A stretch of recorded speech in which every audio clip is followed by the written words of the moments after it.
இன்னைக்கு வந்து லால chapter 2 the sale of goods act தான் நம்ம பார்க்க போகிறோம். சேல் ஆஃப் குட்ஸ் ஆக்ட் பார்க்கறதுக்கு முன்னாடி ஃபஸ்ட்டு சேல் அப்படின்னா என்னன்னு பார்த்துடலாம். ஒரு சேல் அப்படின்னா இப்போ ஏ அப்படின்ற ஒரு பர்சன் இருக்காங்க, பி அப்படின்ற ஒரு பர்சன் இருக்காங்க. இப்போ ஏ வந்து ஷாப் வச்சுருக்காங்க, பி வந்து கஸ்டமர்.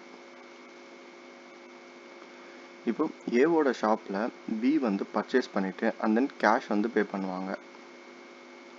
அண்ட் ஏ வந்து கூட்ஸை வந்து பி கிட்ட கொடுத்துருவாங்க. ஸோ இதுதான் வந்து நார்மலாக ஒரு சேல் அப்படின்னு சொல்லுவோம். அதாவது செல்லர் வந்து கூட்ஸை வந்து சேல் பண்ணுவாங்க, பையர் வந்து கூட்ஸ் வாங்கிட்டு கேஷை வந்து பே பண்ணுவாங்க. ஸோ இதுதான் வந்து நார்மலாக ஒரு சேல். ஸோ இது ரிலேட்டடான லா பற்றி தான் நம்ம பார்க்க போகிறோம். இன்ட்ரோடக்ஷன்.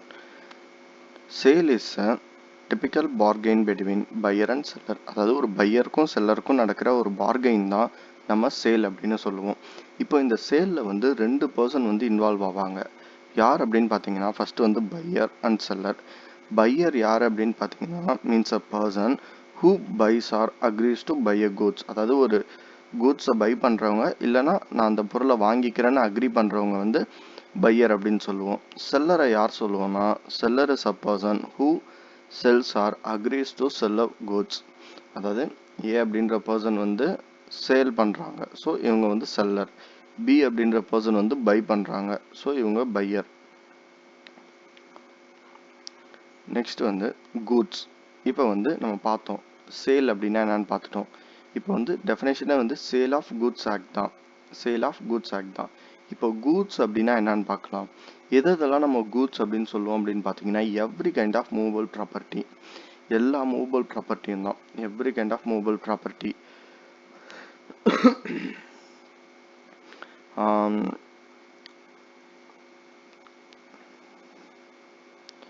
கூட்ஸ் அப்படின்றது என்னென்ன அப்படின்னு பார்த்தீங்கன்னா every kind of movable property. Example car, bike, jewels, இது எல்லாமே வந்து கூட்ஸ் அப்படின்னு தான் சொல்லுவோம். லைக் கிளாத்ஸ் எல்லாமே வந்து கூட்ஸ். ஓகேங்களா. Every kind of movable property is a goods other than actionable claims. Actionable claims அப்படின்றது என்ன அப்படின்னு பார்த்தீங்கன்னா டெப்ட், லோன், இது எல்லாமே ஆக்ஷனபிள் கிளைம்.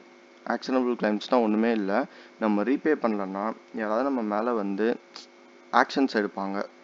ஸோ அதுதான் வந்து ஆக்ஷனபிள் கிளைம்ஸ் அப்படின்னு சொல்லுவோம். ஸோ அதெல்லாம் வந்து நமக்கு வந்து கூட்ஸாக கன்சிடர் பண்ண மாட்டோம். Actionable claim and then money in circulation. இப்போது மணி இன் சர்க்குலேஷன் நம்ம இப்போது கரண்ட் 500 rupees அண்ட் 2000 rupees எல்லாம் வந்து நம்ம வந்து கூட்ஸாக நம்ம கன்சிடர் பண்ணிக்க மாட்டோம். Also includes. கூட்ஸ் எதெல்லாம் இன்க்ளூட் ஆகிருக்கும் அப்படின்னு பார்த்தீங்கன்னா ஸ்டாக் அண்ட் ஷேர்ஸ். இப்போ வந்து ஒரு கம்பெனியோட ஸ்டாக், ஷேர்ஸ் அதெல்லாம் இருக்குன்னா, இப்போ ஒரு ரிலையன்ஸ் கம்பெனி இருக்குன்னா அந்த கம்பெனியோட ஸ்டாக் அண்ட் ஷேர்ஸ் எல்லாத்தையுமே வந்து நம்ம கூட்ஸ்ன்னு சொல்லலாம்.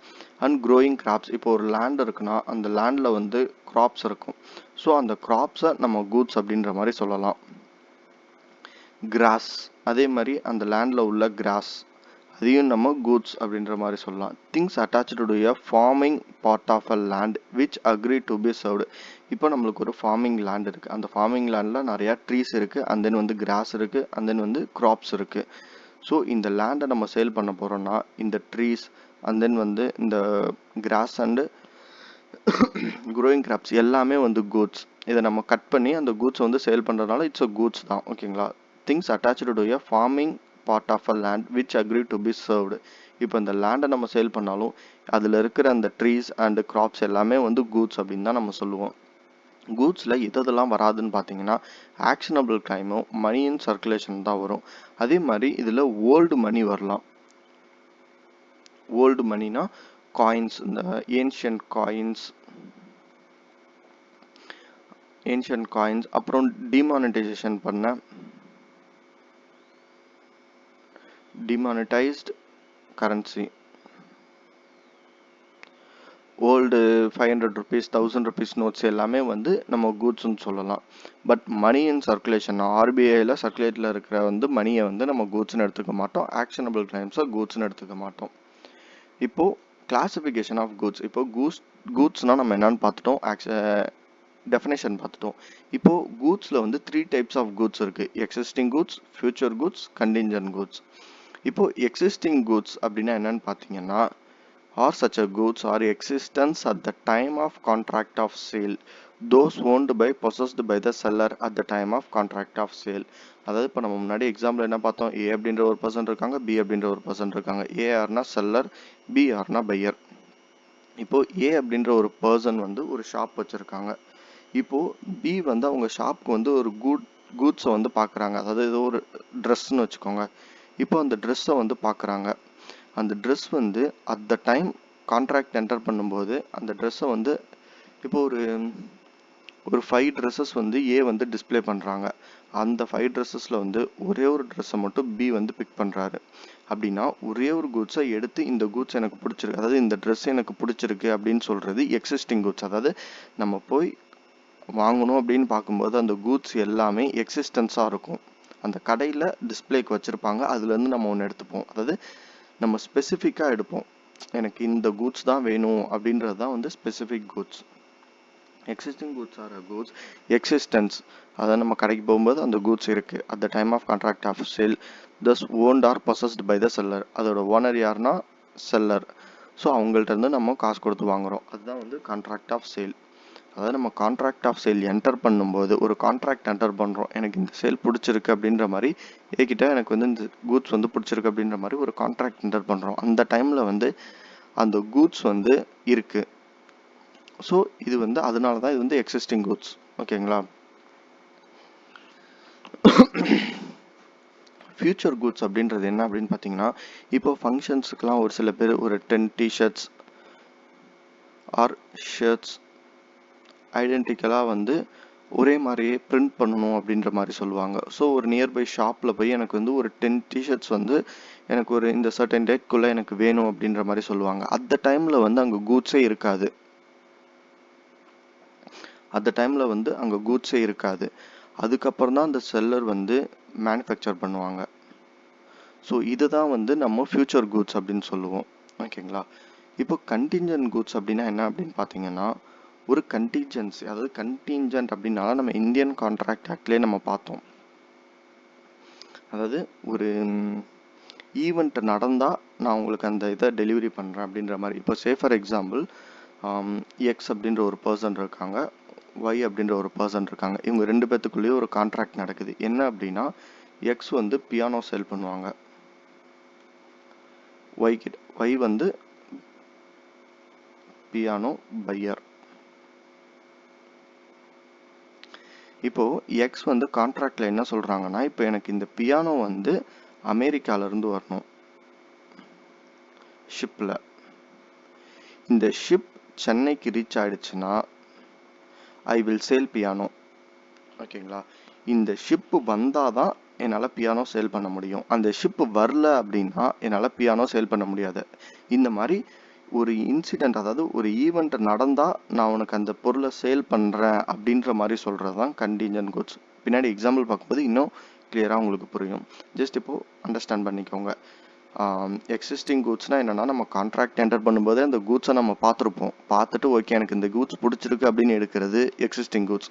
ஃபியூச்சர் கூட்ஸ்னால் எனக்கு அப்போ நம்ம அந்த கூட்ஸே இருக்காது, நம்ம ஆர்டர் பண்ணதுக்கு அப்புறம் தான் அவங்க மேனுஃபேக்சர் பண்ணுவாங்க, அதுதான் ஃபியூச்சர் கூட்ஸ்.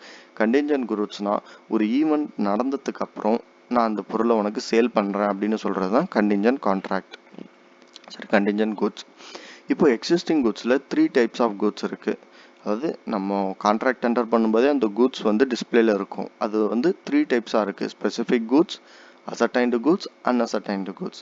இந்த ஸ்பெசிஃபிக் கூட்ஸ் அப்படின்னா என்ன அப்படின்னு பார்த்தீங்கன்னா, இப்போ ஒரு 5 ட்ரெஸ்ஸஸ் இருக்குது. அந்த 5 ட்ரெஸ்ஸஸில் நம்ம ஒரே ஒரு ட்ரெஸ்ஸை தான் எடுத்தோம். ஸோ அந்த ஒரு ட்ரெஸ்ஸை ஸ்பெசிஃபிக்காக எடுக்கிறோம்ல, ஸோ அதை தான் வந்து ஸ்பெசிஃபிக் கூட்ஸ் அப்படின்ற மாதிரி சொல்லுவோம். அதாவது நம்மளே, அதாவது பையர் வந்து ஐடென்டிஃபை பண்ணி நம்மளே வந்து செப்பரேட்டாக எடுக்கிறது தான் வந்து ஸ்பெசிஃபிக் கூட்ஸ். இப்போ ஸ்பெசிஃபிக் கூட்ஸுக்கு வந்து மீனிங் பார்க்கலாம். Specific goods means goods identified agreed upon at the time of contract of sale is made. Example, any specified and finally decided good like Samsung Galaxy X7 Edge Whirlpool washing machine of 7 kg extra. அதாவது இப்போ ஒரு ஷாப்புக்கு போய் Samsung Galaxy நிறையா phones இருக்கும், ஆனால் நம்ம Samsung கேலக்ஸியை மட்டும் ஸ்பெசிஃபிக்காக எடுக்கிறோம். ஸோ இது ஸ்பெசிஃபிக் கூட்ஸ். ஓகேங்களா? அதே மாதிரி வேர்ல்பூல் வாஷிங் மிஷின் நிறையா வாஷிங் மிஷின் இருக்கும், நம்ம இந்த வாஷிங் மிஷினை மட்டும் ஸ்பெசிஃபிக்காக எடுக்கிறோம். Example 2, A had 5 cars of different models. நம்மள்ட்ட வந்து ஏ அப்படின்ற ஒரு பர்சன் 5 cars வச்சுருக்காங்க. He agrees to sell a Fiat car to B. அதாவது ஒரு காரை ஸ்பெசிஃபிக்காக மென்ஷன் பண்ணி சொல்கிறாங்களே. And B agrees to purchase the same car. In this case sale is a specific goods. A car has identified and agreed at the time of contract of sale. அதே மாதிரி இது ரொம்ப ரொம்ப இம்பார்ட்டன்ட். நம்ம கான்ட்ராக்ட் என்டர் பண்ணுறதுக்கு அப்போவே வந்து goods identify பண்ணிவிட்டு and then agreed upon the contract at the time of contract of sale. இதை தான் வந்து நம்ம ஸ்பெசிஃபிக் கூட்ஸ் அப்படின்ற மாதிரி சொல்லுவோம். இப்போது அசர்டைன்டு கூட்ஸ் அப்படின்னா என்னன்னு பார்க்கலாம். அசர்டைன்டு அண்ட் அன்அசர்டைன்டு இது ரெண்டுத்துக்குமே சிம்பிளாக ஒரு எக்ஸாம்பிள் சொல்கிறேன், உங்களுக்கு ஈஸியாக புரியும். இப்போது நியர்பை க்ராசரி ஷாப்புக்கு போகிறோம். க்ராசரி ஷாப்னா மளிகை கடை. ஸோ க்ராசரி ஷாப்புக்கு போகிறோம். க்ராசரி ஷாப்பில் டிஸ்பிளேயில் ஒரு 100 kg ஆஃப் சுகர் வச்சுருக்காங்க. இப்போ நம்ம ஷாப்கீப்பர்கிட்ட போயிட்டு எனக்கு வந்து ஒரு 1 kg சுகர் வேணும் அப்படின்னு கேட்டால் ஒரு சின்ன கவரில் 1 kg வந்து போடுவாங்க. ஸோ இந்த டிஸ்பிளேல இருக்கிற 100 kg அன்அசர்டைன்டு கூட்ஸ் நமக்கு செப்பரேட்டாக பிரித்து கொடுக்குறாங்களா 1 kg செப்பரேட் பண்ணி எடுக்கிறது ascertained goods. Ascertained goods are the goods which are identified in accordance with the agreement. அதாவது நம்ம போய் 1 kg எங்களுக்கு கொடுங்க அப்படின்னு நம்ம வந்து அக்ரிமெண்ட் போகிறோம். அவங்க வந்து 100 kgலேருந்து செப்பரேட்டாக 1 kg எடுத்து தராங்க. இதுதான் வந்து ascertained goods. Ascertained goods are identified accordance with the agreement after the contract of sale made. The term not defined but has judicial interpreted in actual practice in term. Ascertained goods is used to sim specific goods when form a lot of large quantity of unascertained goods. அதாவது unascertained goodsலேருந்து நம்ம பிரித்து ஒரு specific கூட்ஸாக நம்ம எடுக்கிறது தான் வந்து ascertained goods அப்படின்ற மாதிரி சொல்லுவோம். இப்போ எக்ஸாம்பிள் பார்க்கலாம். A wholesaler of a cotton has 100 bales in his godown. He agrees to sell 50 bales and these bales were selected and set aside.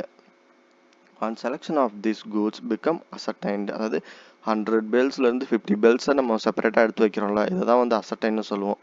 In this contract of sale of ascertained goods, as the cotton bales are sold and identified agreed after the formation of the contract. அதாவது நம்ம contract enter பண்ணதுக்கு அப்புறம் தான் நம்மளுக்கு வந்து செப்பரேஷனே நடக்குது, identified and agreed. ஆனால் நமக்கு ஸ்பெசிஃபிக் கூட்ஸில் கான்ட்ராக்ட் என்டர் பண்ணுறதுக்கு முன்னாடியே வந்து நம்ம ஐடென்டிஃபை பண்ணிவிடுவோம். ஸோ அதனால தான் அது ஸ்பெசிஃபிக் கூட்ஸ், இது அசர்டைன்டு கூட்ஸ். இந்த அன்அசர்டைன்டு கூட்ஸ் அப்படின்றது என்னென்னா, the goods are which are not specifically identified or ascertained at the time of making contract. ஒரு மேக்கிங் கான்ட்ராக்ட் நடக்கும்போது அப்படியே இந்த 100 kg நம்ம கான்ட்ராக்ட் போகும்போது நம்ம என்ன சொல்கிறோம், அக்ரிமெண்ட் என்ன இப்போ சொல்கிறோம், 1 kg எனக்கு வந்து சுகர் வேணும்னு கேட்குறோம். ஸோ அந்த டைமில் 100 kg அப்படியே டோட்டலாக தான் இருக்குது. ஸோ இதுதான் வந்து அன்அசர்டைன்டு கூட்ஸ் அப்படின்னு சொல்லுவோம். எக்ஸாம்பிள் வந்து if A agrees to sell B 1 packet of salt out of a lot of 100 packets. அதாவது ஒரு 100 packet ஆஃப் சால்ட்டில் வந்து எனக்கு வந்து ஒரே ஒரு பேக்கெட் மட்டும் எடுத்து தரேன் அப்படின்னு அக்ரீஸ் பண்ணுறாங்க ஏ. ஸோ இது வந்து அன்அசர்டைன்டு, இது வந்து அசர்டைன்டு.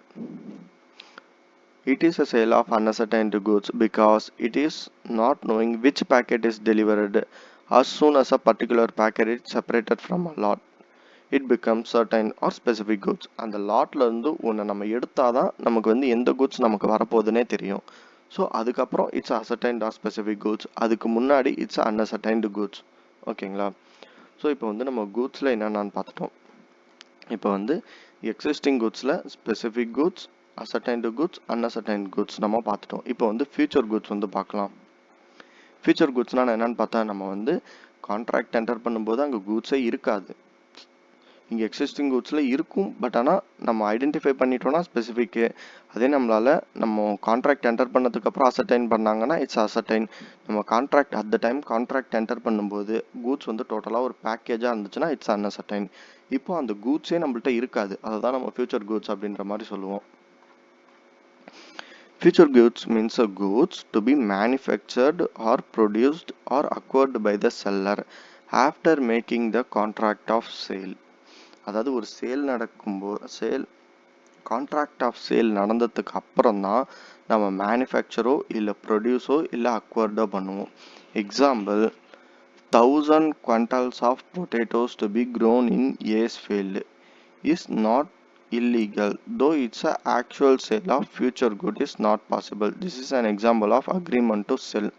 அதாவது இது வந்து ஃபியூச்சர் குட்ஸ் வந்து இல்லை. அதாவது 1000 quintals of potatoes to be grown on A's field. அதாவது ஏவோட ஃபீல்டில் 1000 quintals of potatoes, அதாவது அவ்வளோ பொட்டேட்டோஸ் வந்து க்ரோன் பண்ணணும் அப்படின்ற மாதிரி சொல்கிறாங்க. It is not illegal, though it's actual sale of future good is not possible. அதாவது ஃபியூச்சரில் நமக்கு எவ்வளோ பொட்டேட்டோஸ் வரும்னே நமக்கு தெரியாது. ஸோ இது வந்து நமக்கு வந்து ஃபியூச்சர் குட்ஸ் கிடையாது. Example 2, P agrees to sell Q all the milk that his cow may yield during the coming year. This is a contract of sale of future goods. அதாவது P அப்படின்ற ஒரு person Q அப்படின்ற ஒரு பர்சன்ட்ட வந்து contract enter பண்ணுறாங்க. என்ன அப்படின்னா, என்னோட மாடு இந்த வருஷம் எவ்வளோ பால் கறந்தாலும் நான் உங்களுக்கே வந்து சேல் பண்ணுறேன் அப்படின்றது. இது வந்து ஃபியூச்சர் குட்ஸ். கரண்ட்டாக அவ்வளோ பால் நம்மள்ட்ட இருக்காது. டெய்லியும் நம்ம ப்ரொடியூஸ் பண்ணி நம்ம மில்கை வந்து அவங்கள்ட்ட சப்ளை பண்ணணும். ஸோ இது வந்து future goods. T agrees to sell S all oranges which will be produced in his garden this year. This is a contract of sale of future goods amounting to an agreement to sell. இப்போ வந்து T அப்படின்ற ஒரு person என்னோட கார்டனில் உள்ள எவ்வளோ oranges வந்து produce ஆனாலும் நான் உனக்கு சேல் பண்ணுறேன் அப்படின்னு சொல்கிறது வந்து அக்ரிமெண்ட் டு செல். இது வந்து ஃபியூச்சர் குட்ஸ். நெக்ஸ்ட் வந்து இப்போ கண்டிஞ்சன்ட் குட்ஸ். ஆக்சுவலாக கண்டிஞ்சன்ட் குட்ஸ்னால் நம்ம என்னென்னு பார்த்தோம், ஒரு ஈவெண்ட் நடந்தால் நான் உங்களுக்கு வந்து அந்த சேல் வந்து நான் பண்ணுறேன் அப்படின்றது. The acquisition by which the seller depends upon the uncertain contingency called contingent contract. Say for example, A agrees to sell B a Picasso painting. Picasso painting அப்படின்றது வந்து ஒரு ஏன்ஷியன்ட் பெயிண்டிங், அது ஒரு பெயிண்டிங் இருக்கு. So he will able to purchase it from present owner. அதாவது இப்போ இதுக்கு owner அப்படின்ற ஒரு பர்சன், ஒரு எக்ஸ் அப்படின்ற ஒரு பர்சன் இந்த பிகாசோ பெயிண்டிங் வச்சுருக்காங்க. ஆனால் இங்கே யார் அக்ரி பண்ணுறாங்க? A to B.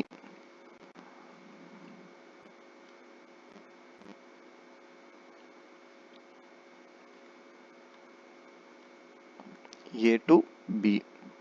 இப்போ இந்த A அக்ரிமெண்ட் போடும்போதே என்ன சொல்கிறாங்க அப்படின்னா, இந்த பிகாசோ பெயிண்டிங்கை நான் உனக்கு சேல் பண்ணுறேன், ஆனால் he is able to purchase it from, அதாவது நான் எக்ஸ் கிட்ட இருந்து பர்ச்சேஸ் பண்ணிட்டேன்னா நான் வந்து அந்த பிகாசோ பெயிண்டிங்கை நான் உனக்கு தரேன் அப்படின்ற மாதிரி அக்ரிமெண்ட் போடுறாங்க. அதாவது இந்த ஈவெண்ட்டை நடந்தால் நான் உனக்கு சேல் பண்ணுறேன் அப்படின்னு சொல்கிறது தான் வந்து கண்டிஞ்சன்ட் குட்ஸ். ஓகேங்களா? Contingent goods are operated on agreement to sell. It is not a sale. So for the question of passing property, இந்த ப்ராப்பர்ட்டி பாஸ் ஆகிற வரைக்கும் it is not a sale. In case இந்த property வந்து pass ஆயிடுச்சுன்னா it is a sale. ஓகேங்களா? அதுக்கப்புறம் கொடுத்தே ஆகணும். அதுக்கப்புறம் நம்ம வந்து மறுக்க முடியாது, இல்லை நான் கொடுக்க மாட்டேன் அப்படின்னு சொல்ல முடியாது. இந்த பெயிண்டிங்கை எக்ஸ் கிட்ட இருந்து ஏ வாங்கிட்டா பி கிட்ட கொடுத்தே ஆகணும். In other words, like a future goods, in the case of contingent goods also, the property does not pass to the buyer at the time of making contract. Contract enter பண்ணும்போது நம்மளுக்கு அந்த goods வந்து transfer ஆகாது. Only just நம்ம வந்து contract மட்டும் enter பண்ணி வச்சுருப்போம். கூட்ஸ் வந்து ஃபியூச்சரில் தான் நம்ம வந்து ப்ரொடியூஸ் பண்ணி கொடுப்போம், இல்லை அக்வயர் பண்ணி கொடுப்போம். அந்த கண்டிஞ்சன்சி இருந்துச்சுன்னா it is a contingent contract. Okay,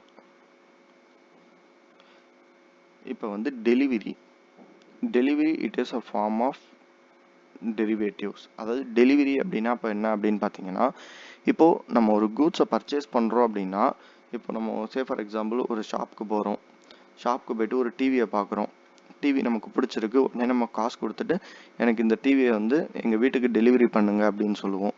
இதை தான் வந்து நம்ம டெலிவரின்னு சொல்லுவோம். Delivery means a voluntary transfer of position from one person to another. But ஆனால் இங்கே என்ன டெலிவரின்னு சொல்கிறாங்கன்னா, இப்போ எக்ஸ் அப்படின்ற ஒரு பர்சன் ஒய்க்கு கூட்ஸை ட்ரான்ஸ்ஃபர் பண்ணுறாங்க. அதை ட்ரான்ஸ்ஃபர்னால் உங்களோட ஓனர்ஷிப்பை, அதை தான் வந்து நம்ம டெலிவரி அப்படின்ற மாதிரி சொல்கிறோம். Delivery means a voluntary transfer of position. அதாவது பொசிஷனை வந்து ட்ரான்ஸ்ஃபர் பண்ணுறோம். இப்போ டிவி வந்து கடையில் இருக்குது, அந்த கடையில் இருக்கிற டிவியை நம்ம வந்து வீட்டுக்கு நம்ம கொண்டு வரோம், நம்ம ட்ரான்ஸ்ஃபர் பண்ணுறோம். ஸோ அதை தான் வந்து டெலிவரி அப்படின்ற மாதிரி சொல்லுவோம். Delivery of goods may be made by doing anything which may have effect putting the goods position of the buyer or any other authorised to hold on பிகாஃப் of. அதாவது அந்த ஓனரே வாங்கினாலும் வாங்கலாம் பையர், இல்லை எனி அதர் பர்சன் அவங்க authorised on பிகாஃப் ஆஃப்காக அவங்க டெலிவரி எடுக்கலாம். ஏஜென்ட் கூட வந்து எடுத்துகிட்டு போகலாம் டெலிவரி. இப்போ வந்து டெலிவரியில் வந்து நமக்கு வந்து 3 டைப்ஸ் ஆஃப் டெலிவரி இருக்குது. Actual delivery, constructive delivery, symbolic delivery. Actual delivery அப்படின்னா the goods are physically delivered to a buyer. இப்போ இந்த சினாரியோவில் டிவியை வந்து ஃபிசிக்கலாக நமக்கு வந்து டெலிவரி கொடுக்குறாங்க, இதுதான் வந்து ஆக்சுவல் டெலிவரி அப்படின்னு சொல்கிறது.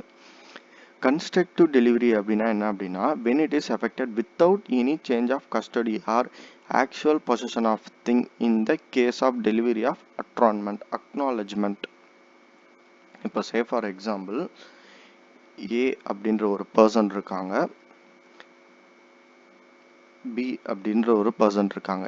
A கிட்ட ஒரு டைமண்ட் இருக்கு, ஆனால் இந்த டைமண்டோட ஓனர் யாருன்னா ஏ. பட் இந்த டைமண்ட் யார்கிட்ட இருக்குன்னா பி கிட்ட இருக்கு. அந்த டைமண்ட் வந்து சேஃப் கஸ்டடியா இருக்கட்டும் அப்படின்ற மாதிரி பி கிட்ட இருக்கு அந்த டைமண்ட் பிசிக்கலா. ஓனர் யாரு? ஓனர் வந்து ஏ. இப்போ இந்த டைமண்ட்டை சேல் பண்றாங்க. ஏ அப்படின்ற ஒரு பர்சன் வந்து சி அப்படின்ற ஒரு பர்சனுக்கு வந்து சேல் பண்றாங்க. இப்போ இந்த சி அப்படின்ற பர்சன் எனக்கும் அந்த அமௌண்ட்டை மட்டும் கொடுத்துட்டு ஓகே என்கிட்ட இருந்தால் அந்த டைமண்ட் சேஃபாக இருக்காது, பேங்க், அதாவது இந்த பிஏ வந்து பேங்க்னே வச்சுக்கோங்க, சேஃப் கஸ்டடியாக அந்த பேங்க்லேயே வந்து டைமண்ட் இருக்கட்டும் அப்படின்ற மாதிரி வந்து திங்க் பண்ணுவாங்க. இந்த இடத்துல வந்து அந்த டெலிவரி வந்து யார்கிட்ட இருக்குது, அதாவது அந்த டைமண்ட் வந்து டிரான்ஸ்ஃபரே ஆகலை, அதாவது டைமண்ட் வந்து இவர்கிட்டயே தான் இருக்குது. பட் ஆனால் அந்த ஓனர்ஷிப் மட்டும் டிரான்ஸ்ஃபர் ஆகுது ஏ கிட்ட இருந்து சி கிட்ட. இந்த மாதிரி without change of custody or actual position, அதாவது அந்த கஸ்டடியோ இல்லை ஆக்சுவல் பொசிஷனோ சேஞ்ச் ஆகாமல் ஓனர்ஷிப் சேஞ்ச் ஆகிறது தான் constructive delivery. Example, A warehouse man holding a goods of A agrees to hold them on பிகாஃப் ஆஃப் பி. ஒரு வேர் ஹவுஸ் இருக்குது, அந்த வேர் ஹவுஸில் இருக்கிறதெல்லாம் ஏவோட கூட்ஸ், சடனாக ஏ வந்து பி கிட்ட மாற்றி விட்டுறாங்க. இப்போது இங்கே இருக்கிற கூட்ஸ் எல்லாமே பியோட கூட்ஸ், இந்த வேர் ஹவுஸ் மேன் வந்து அந்த கூட்ஸ் எல்லாமே வச்சுருப்பாங்க. ஸோ அங்கே பொசிஷனோ டெலிவரியோ சேஞ்ச் ஆகவே இல்லை, ஒன்லி பர்சன் மட்டும் சேஞ்ச் ஆகுறாங்க, ஓனர்ஷிப் மட்டும் சேஞ்ச் ஆகுது. ஸோ இதை தான் கன்ஸ்ட்ரக்டிவ் டெலிவரி அப்படின்ற மாதிரி சொல்லுவோம். சிம்பாலிக் டெலிவரி அப்படின்னா when there is a delivery of a thing, token of transfer something else, delivery of a goods course transmit may made by handling over a document of title to your goods. Symbolic delivery அப்படின்னா ஒரு document of title கொடுத்துட்டு நம்ம அந்த கூட்ஸை delivery எடுக்கிறது, like a bill of lading or railway receipts, delivery of order, key of warehouse containing the goods handed over to buyer. இதுதான் வந்து நம்ம சிம்பாலிக் டெலிவரி அப்படின்ற மாதிரி சொல்லுவோம். பெஸ்ட் சிம்பிள் எக்ஸாம்பிள் வந்து கார். இப்போ காரை நம்ம டெலிவரி எடுக்கிறோன்னா ஒரு கீ மட்டும்தான் நமக்கு தருவாங்க, அந்த கீ இருந்தால் நம்ம காரோட ஓனர் மாதிரி. நம்ம காரை நம்ம கொடுக்கணும் அப்படின்ற மாதிரி ஃபிசிக்கலாக தூக்கிட்டு வந்து நம்மள்ட்ட யாரும் கொடுக்க மாட்டாங்க. கார் நம்ம டெலிவரி எடுக்க போகிறோம்னா ஷோரூமில் ஜஸ்ட் நமக்கு கீ கொடுப்பாங்க, அண்ட் தென் ஒரு சில டாக்குமெண்ட்ஸ் கொடுப்பாங்க. ஸோ இதுதான் வந்து சிம்பாலிக் டெலிவரி. நெக்ஸ்ட் வந்து goods are said to be deliverable state when they are in a such a condition that buyer would under the contract be bound to take delivery of them. அதாவது deliverable state அப்படின்னு ஒன்று இருக்குது, அதாவது deliverable state. இந்த state வந்து நம்ம கூட்ஸை வந்து நம்ம போடணும். For example, when a contract to sell a timber and make a bundles thereof, the goods will be in a deliverable state after A has put such a condition. அதாவது இப்போ ஏ அப்படின்ற ஒரு பர்சன் இருக்காங்க, என்ன சொல்கிறாங்க அப்படின்னா எனக்கு வந்து டிம்பர் எல்லாம் கட் பண்ணி, அதாவது மேக் அ பண்டில், அதாவது டிம்பர்ஸ் எல்லாம் கட் பண்ணி ஒரு பண்டிலாக, இந்த மாதிரி பண்டிலாக எனக்கு கட்டி கொடு அப்படின்ற மாதிரி சொல்கிறாங்க. இதுதான் வந்து டெலிவரபிள் ஸ்டேட்டு. இந்த மாதிரி டிம்பரை நம்ம கட் பண்ணி இந்த மாதிரி நம்ம டெலிவரபிள் ஸ்டேட்டில் போட்டதுக்கப்புறம் ஏ வந்து எடுத்துப்பாங்க. இதுதான் வந்து கண்டிஷன். அதாவது இது யாரோட வேலை அப்படின்னா நம்ம செல்லரோட வேலை. அதாவது இந்த டெலிவரபிள் ஸ்டேட்டில் கூட்ஸை வந்து புட் பண்ணுறது யாரோட ஒர்க் அப்படின்னு பார்த்தீங்கன்னா ஏவோட செல்லரோட ஒர்க். நெக்ஸ்ட் வந்து இப்போ வந்து டாக்குமெண்ட் ஆஃப் டைட்டில் பார்க்க போகிறோம். Document of title of goods. Document of title of goods அப்படின்றது ஒன்றுமே இல்லை, நார்மலான ஒரு பில். அதாவது இப்போ ஒரு பையர் அண்ட் ஒரு செல்லர் இருக்காங்க.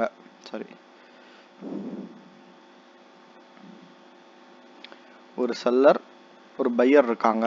இப்போ இந்த செல்லர் வந்து கூட்ஸை வந்து பையருக்கு சென்ட் பண்ணுறாங்கன்னா, அதாவது இவ்வளோ கூட்ஸ், அதாவது ஒரு 1000 கூட்ஸ் வந்து நான் உங்களுக்கு இந்த ப்ரைஸில் அனுப்புகிறேன் அப்படின்றது தான் bill.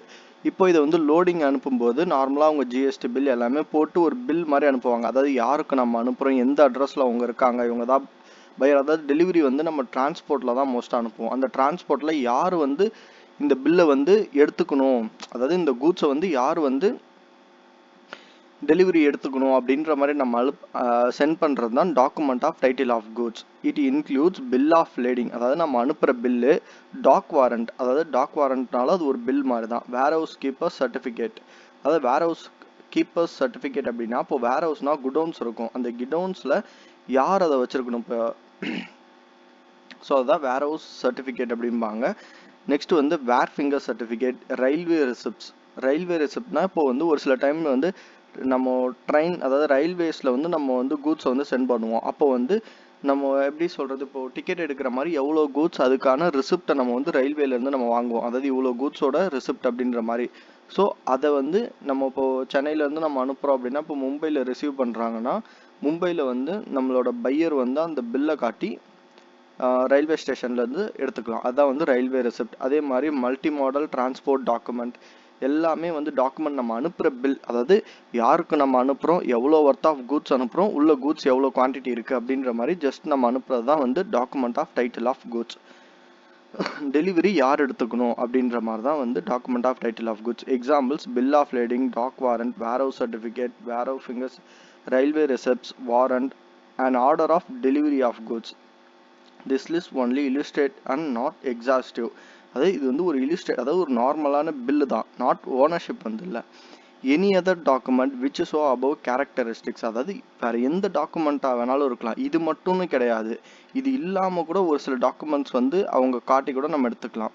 Fall under the same category through a bill of lading document of title. Mate's receipt is not. It's regards law of merely acknowledgement for receipt of goods. அதாவது நம்ம வந்து acknowledgement of receipt of goods, அதாவது நம்ம இங்கேருந்து அனுப்பிச்சிட்டோம் and then அவங்களும் receive பண்ணிட்டாங்க அப்படின்ற ஒரு அக்னாலஜ்மெண்ட்காக தான் இந்த bill of title of goods வந்து நம்ம அனுப்புகிறோம். A document amounts to document of title only where it shows unconditional undertaking to delivery of the goods the holder of the document. இப்போ இந்த டாக்குமெண்ட்டை யார் ஹோல்ட் பண்ணியிருக்காங்க, இப்போ பிக்கு நம்ம சென்ட் பண்ணிட்டோம்னா அவங்களுக்கு வந்து அன்கண்டிஷனல் அண்டர்டேக்கிங் ஆர்டர் இருக்கும் இந்த கூட்ஸ் மேலே. அவங்க காட்டின உடனே எடுத்துக்கலாம், அதுக்கப்புறம் நம்ம எதுவுமே பண்ண முடியாது. ஸோ அதுதான் document of title of goods. இப்போ வந்து ஒரு டிஃப்ரென்ஸ் இருக்குது. Document showing title, document of title. இப்போ டாக்குமெண்ட் ஆஃப் டைட்டில்னா நம்ம என்னன்னு பார்த்துட்டோம், அதாவது கூட்ஸ் யாருக்கு நம்ம சென்ட் பண்ணுறோம் அப்படின்றது வந்து நம்ம சென்ட் பண்ணி அனுப்புவோம். இதே டாக்குமெண்ட் ஷோயிங் டைட்டில் அப்படின்னா பெஸ்ட் எக்ஸாம்பிள் ஷேர்ஸ். இப்போ ஒரு கம்பெனியில் இப்போ ரிலையன்ஸ் ஷேர்ஸ் இருக்குன்னா, இப்போ நம்ம ஒரு 100 ஷேர்ஸ் நம்ம ஹோல்ட் பண்ணுறோம் ரிலையன்ஸ்லனா, நம்மளோட நேம் என்ன, நம்மளோட நேம் போட்டு 100 ஷேர்ஸ் நமக்கு இருக்குது. இப்போ வந்து மகேஷ் அப்படின்ற ஒரு பர்சனுக்கு 100,000 ஷேர்ஸ் இல்லை ஒரு 100 ஷேர்ஸ் வந்து இந்த கம்பெனியில் இருக்குது அப்படின்னு சொல்கிறது தான் வந்து document showing title. Document of டைட்டில்னா நமக்கு யாருக்கு சென்ட் பண்ணுறோம், அதாவது ரிசிப்ட்ஸ், பில் அந்த மாதிரி இருக்கிறது. Certificate of document showing title but not a document of title, அதாவது ஷோயிங் அ டைட்டில், அதாவது இது யார் நேமில் இருக்குது அப்படின்னு காட்டுறது தான் document showing title. It merely show the person named in the certificate is entitled to share represented by it. அந்த ஷேர்ஸுக்கு அவர் தான் owner. But it does not allow the person to transfer share mentioned by therein or endorsement on the back certificate or delivery of the certificate. In case இந்த ஷேரை வேற யாராவது நவீன் அப்படின்ற ஒரு பர்சனுக்கு சும்மா ஷேரை வந்து அந்த ஷேர் சர்டிஃபிகேட்டை ட்ரான்ஸ்ஃபர் பண்ணுறதுனால ஷேர் வந்து சேஞ்ச் ஆகாது. ஸோ அதை தான் எங்கே சொல்கிறாங்க, டாக்குமெண்ட் ஷோயிங் டைட்டில்னால் அந்த டாக்குமெண்ட்டில் அவங்களோட அந்த ஷேர்ஸில் அவங்களோட நேம் தான் இருக்கும். அதே நமக்கு டாக்குமெண்ட் ஆஃப் டைட்டில்னா யாருக்கு நம்ம கூட்ஸ் சென்ட் பண்ணுறோம் அவங்களுக்கு வந்து unconditional order to take the goods.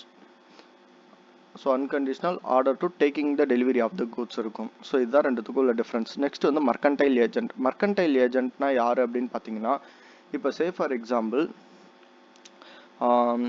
Auctioneer, அதாவது இப்போ ஏலம் விடுறவங்களாம் இருப்பாங்க. ஏலம் விடுறவங்க இந்த மூவிஸ்லலாம் ஒரு தரம் 2 தரம் அந்த மாதிரி. Mercantile agent. மர்கன்டைல் ஏஜென்ட் யாருன்னா நமக்கு வந்து ஆக்ஷனர், ஃபேக்டர்ஸ், புரோக்கர்ஸ், அதாவது ஒரு ஏஜென்ட் தான் அவங்க. இப்போ லைக் வந்து இப்போ ஏலம் நடக்கிறதெல்லாம் சொல்லுவாங்க. அதாவது ஒரு அமௌண்ட்டை வந்து பிட் பண்ணுவாங்க. பிட் பண்ணதுக்கப்புறம் அந்த ஆக்ஷனர் வந்து பெல் ரிங் பண்ணுவாங்க. First time, second time, third time, அதாவது 1 தரம் 2 தரம் 3 தரம் அப்படின்ற மாதிரி. ஸோ அவங்கள தான் நம்ம மர்கன்டைல் ஏஜென்ட்னு சொல்லுவோம். It means a agent. அதாவது ஏஜென்ட்னா ஒரு கஸ்டமருக்கும் செல்லருக்கும் பையருக்கும் நடுவில் ஒருத்தவங்க இருந்து கூட்ஸை வந்து இது பண்ணுறது, வாங்கி கொடுக்கறது. Agent having a customary course of business as such a agent authority either to sell goods or consign goods for the purpose of sale or buy goods or raise money அந்த செக்யூரிட்டி ஆஃப் த கூட்ஸ். அதாவது நம்ம ஒரு security கொடுத்துருந்து நம்ம அந்த கூட்ஸை விற்று கொடுங்கன்னு சொல்லியிருக்கலாம். Sale பண்ணி கொடுங்க. எனக்கு ஒரு கார் இருக்குது, அந்த காரை வந்து ஒரு பர்சன், அதாவது ஒரு கார் கம்பெனி அவங்களா இருப்பாங்க. அதாவது selling company, car selling company, நிறையா வந்து கார் செல்லிங் கம்பெனிலாம் இருக்கும். அவங்கள்ட்ட நான் கொண்டு போய் கொடுத்து எனக்கு இந்த காரை வந்து சேல் பண்ணி கொடுங்க அப்படின்ற மாதிரி சொல்லுவேன். அவங்களுக்கு கார் கம்பெனிக்கு யாராவது கஸ்டமர் வந்தாங்கன்னா இந்த கார் நல்லா இருக்குது அப்படின்ற மாதிரி அவங்க சொல்லி சேல் பண்ணி கொடுப்பாங்க. அவங்களுக்கு என்ன கிடைக்கும்னா கமிஷன் கிடைக்கும். ஸோ இந்த கமிஷனுக்காக ஒர்க் பண்ணுறவங்க அவங்க வந்து sale or buy of goods இது பண்ணுறவங்கள வந்து மர்கன்டைல் ஏஜென்ட் அப்படின்னு சொல்லுவோம். நெக்ஸ்ட் வந்து ப்ராப்பர்ட்டி. ப்ராப்பர்ட்டி அப்படின்றது தான் ownership. Property here means ownership. General property. In every contract of sale, the owners of goods must be transferred from seller to buyer. இப்போ say for example, if A who owns certain goods pledge them to B, A has a general property in the goods whereas B has a special property or interest of the goods to the extent amount advance he has made. இப்போ say for example, A அப்படின்ற ஒரு person இருக்காங்க. இந்த ஏ அப்படின்ற ஒரு person கிட்ட ஒரு hours இருக்கு. இந்த ஹார்ஸை பி கிட்ட சேல் பண்றதா ஒரு கான்ட்ராக்ட் டெண்டர் பண்றாங்க. இந்த ப்ராப்பர்ட்டிக்கு யார் ஓனர்னா ஏ தான் ஓனரு. ஸோ இந்த பி வந்து வாங்கிக்கிறதா சொல்லிட்டு ஒரு 50,000 ரூபா வந்து 50K அட்வான்ஸாக பே பண்ணிட்டாங்க. இப்போ இந்த பிக்கு வந்து இந்த 50,000 வரைக்கும் ஸ்பெஷல் ப்ராப்பர்ட்டி இருக்கு. பட் ஆக்சுவல் ப்ராப்பர்ட்டி இந்த ஓனர்ஷிப் யாருன்னா ஏ. இந்த பிக்கு வந்து நம்ம அக்ரிமெண்ட் ஜென்ரல் ப்ராப்பர்ட்டி வந்து ஏ கிட்ட இருக்கு. வேறஸ் பி கிட்ட ஒரு ஸ்பெஷல் ப்ராப்பர்ட்டி இருக்கு ஆர் இன்ட்ரெஸ்ட். இந்த 50,000 வரைக்கும் அவருக்கான இன்ட்ரெஸ்ட், அந்த ஹார்ஸ்ல அவருக்கான ரைட்ஸ் வந்து 50,000 வரைக்கும் கொடுத்துட்டாங்க. இப்போ சே ஃபார் எக்ஸாம்பிள் ஒரு 1 lakh வரைக்கும் நம்ம அந்த ஹார்ஸோட ரேட் சொல்லியிருக்கோம் அப்படின்னா 50,000 வரைக்கும் அந்த ஹார்ஸ்ல வந்து அவருக்கு இன்ட்ரெஸ்ட் இருக்கு. அதாவது அவரோட ரைட்ஸ் இருக்கு. அந்த மாதிரி கூட நம்ம வந்து ஃபிக்ஸ் பண்ணிக்கலாம், வச்சுக்கலாம். ஸோ இதுதான், அதாவது ஆக்சுவலாக ப்ராப்பர்ட்டி யார்கிட்ட இருக்கோ நம்ம சேல் பண்ணுறோம் அப்படின்னு the property in the goods mean a general property. All the ownership right of the goods note that general property. If the goods are distinguished from special property, it is quite possible that the general property a thing may be one person and special property is the same thing may be another. அதாவது இந்த special property, அதாவது general property ஏ கிட்ட இருக்கு, special property B கிட்ட இருக்கு. ஏன்னா நம்ம agreement போட்டுட்டு ஒரு 50,000 வாங்கிட்டோம். ஸோ அவங்களுக்கும் இந்த ஹார்ஸ்ல வந்து ரைட்ஸ் இருக்கு அப்படின்றது தான் நம்ம special property and general property அப்படின்ற மாதிரி சொல்றோம். ஓகே, நெக்ஸ்ட் இப்போ இன்சால்வெண்ட். நம்ம வந்து அக்கௌண்ட்ஸ்லேயே நம்ம நிறையா பார்த்தோம். இன்சால்வெண்ட் அப்படின்றதுனா ஒன்றுமே இல்லை, நம்மளோட டெப்ட்,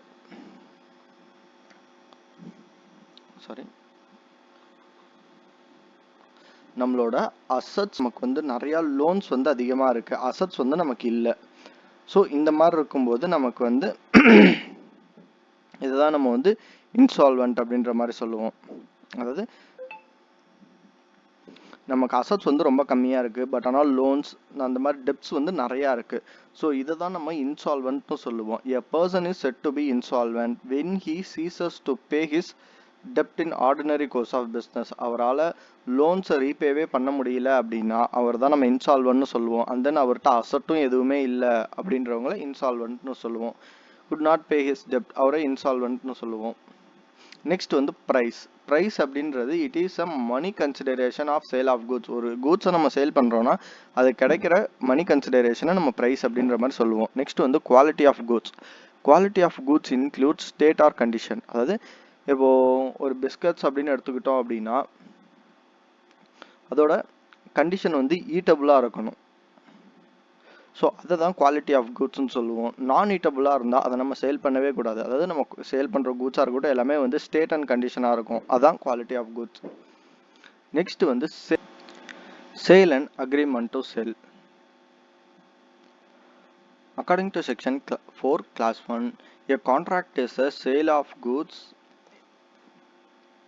is a contract whereby seller transfers or agrees to transfer property in goods to buyer for a price. This may be a contract of sale between one owner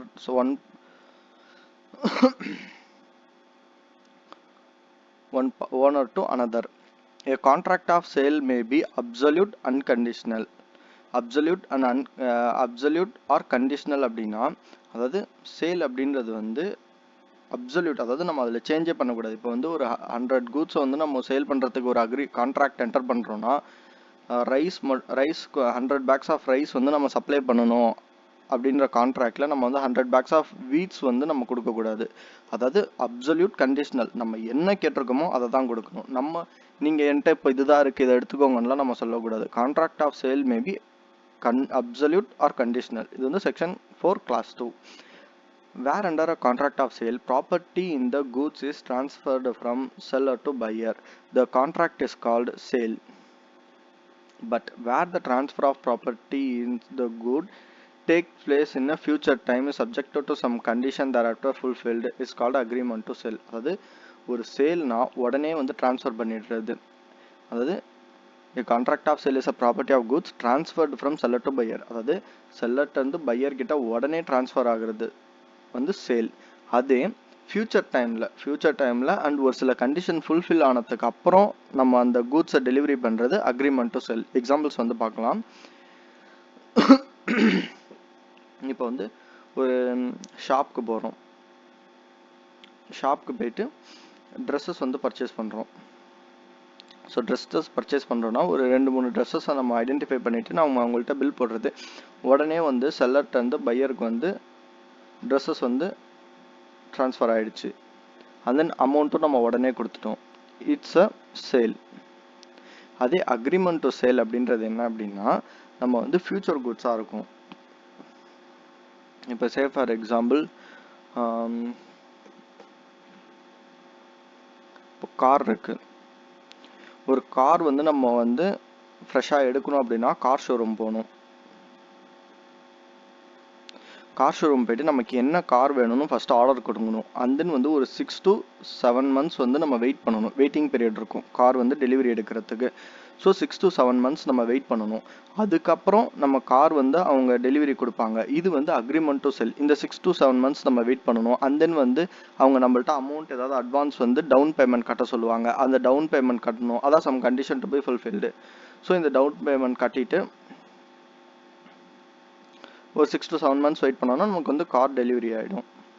so இது வந்து அக்ரிமெண்ட் டு செல். உடனே நமக்கு வந்து sales வந்து நடக்காது. ஃபியூச்சரில் தான் நமக்கு வந்து சேல்ஸ் வந்து நடக்கும். ஸோ அது வந்து அக்ரிமெண்ட் டு சேல். இப்போது இந்த 6 to 7 months முடிஞ்சிருச்சுன்னா இந்த டைம் பீரியட் முடிஞ்சதுக்கு அப்புறம் agreement to sale become sale. அதாவது இந்த நம்ம கார் வந்து புக் பண்ணிட்டோம். புக் பண்ண கார் நமக்கு டெலிவரி ஆக போகுது. இப்போ நம்ம வந்து டெலிவரி எடுத்துட்டோம் அப்படின்னா இட்ஸ் அ சேல். புரியுதுங்களா? அதாவது an agreement to sale become a sale when time lapses are condition to be fulfilled subjected to the property of goods is transferred. அந்த கண்டிஷனும் இல்லை ஒரு சில ஃபுல்ஃபில்டு பண்ணதுக்கு அப்புறம் அந்த கூட்ஸ் வந்து டிரான்ஸ்ஃபர்ட் ஆகிடும். இதுதான் வந்து சேலுக்கும் அக்ரிமெண்ட் டு சேலுக்கும் உள்ள difference. Sale is a property of goods transferred from seller to buyer immediately. The term sale is defined under section 4 class 3 of Sale of Goods Act. Under this contract of sale of property, the goods is transferred from seller to buyer is called same தான். ஒரு இமிடியேட்டாக transfer ஆச்சுன்னா seller to buyer இமிடியேட்டாக goods transfer ஆச்சுன்னா it is a sale. In an agreement to sale, the ownership of goods is not transferred immediately. In intention to transfer the future date upon the completion of certain condition thereon. The term is defined under the section 4 class 3. So இதுதான் வந்து agreement to செல். ஃபியூச்சரில் நம்ம பண்ணுறது agreement to sell. when agreement to sell becomes sale அப்படின்னா when time lapses or condition to be fulfilled, condition நம்ம எல்லாம் satisfy ஆயிடுச்சுன்னா it is an agreement to sell become sale. The following elements coexist as the constitute of contract of sale of goods under the Sale of Goods Act. அதாவது என்னென்ன எலமெண்ட்ஸ்லாம் ஒரு sale of goods ஆக்டில் இருக்கணும் அப்படின்னா there must be at least two parties, ரெண்டு parties வந்து கண்டிப்பாக இருக்கணும், செல்லரும் அண்ட் பையரும் வந்து இருந்தே ஆகணும். And the subject matter of a contract must necessary be good covering only movable property. அதாவது கூட்ஸ் வந்து என்னவா இருக்கணும்னா ஒன்லி மூவபிள் ப்ராப்பர்ட்டியாக இருக்கணும். It may be either existing goods owned or possessed by the seller இந்த ஃபியூச்சராக கூட இருக்கலாம். பட் ஆனால் அது மூவபிள் ப்ராப்பர்ட்டியாக மட்டும்தான் இருக்கணும். A price in money not in kind. அதாவது இப்போ ஒரு கூட்ஸை நம்ம சேல் பண்ணுறோன்னா அதுக்கான பெனிஃபிட் வந்து நமக்கு மணியாக தான் இருக்கணும். வேற எதுவும் கூட்ஸோ இல்லை வேற ஏதோ கைண்டாவோ இருக்கக்கூடாது. கைண்ட் அப்படின்னா மணி இல்லாமல் வேற ஏதாவது. இன்கேஸ் வந்து ஒரு சில டைம்லாம் வந்து நம்ம கூட்ஸ் பர்ச்சேஸ் பண்ணுறதுக்கு லேண்ட் சேல் பண்ணி தருவோம். லேண்டு வந்து லேண்ட் இல்லை வேறு ஏதாவது கூட்ஸை வந்து நம்ம வந்து சப்ளை பண்ணலாம். இல்லை நம்மளே வந்து அவங்கள்ட்ட ஒரு கூட்ஸை எடுத்துக்கிட்டு அந்த worth of money worth of கூட்ஸுக்கு நம்மள்ட்ட இருக்கிற கூட்ஸை நம்ம வந்து சென்ட் பண்ணலாம். ஸோ அந்த மாதிரி கைண்டாக இருக்கக்கூடாது, ஒன்லி மணியாக இருக்கணும். Price is of money should be paid or promised but nothing to prevent the consideration being partly money and partly kind. அதாவது பாதி ஹாஃப் மணி ஹாஃப் வந்து நம்ம வேறு ஏதாவது கைண்டாக கொடுத்தோம்னா இட்ஸ் ஓகே, ஃபுல்லாக கைண்டாக இருக்கக்கூடாது. இப்போ சே ஃபார் எக்ஸாம்பிள் ஏ அப்படின்ற ஒரு பர்சன் பி அப்படின்ற ஒரு பர்சனுக்கு நடுவில் ஏதாவது கான்ட்ராக்ட் இருக்குது. இந்த ஏ அப்படின்றவங்க வந்து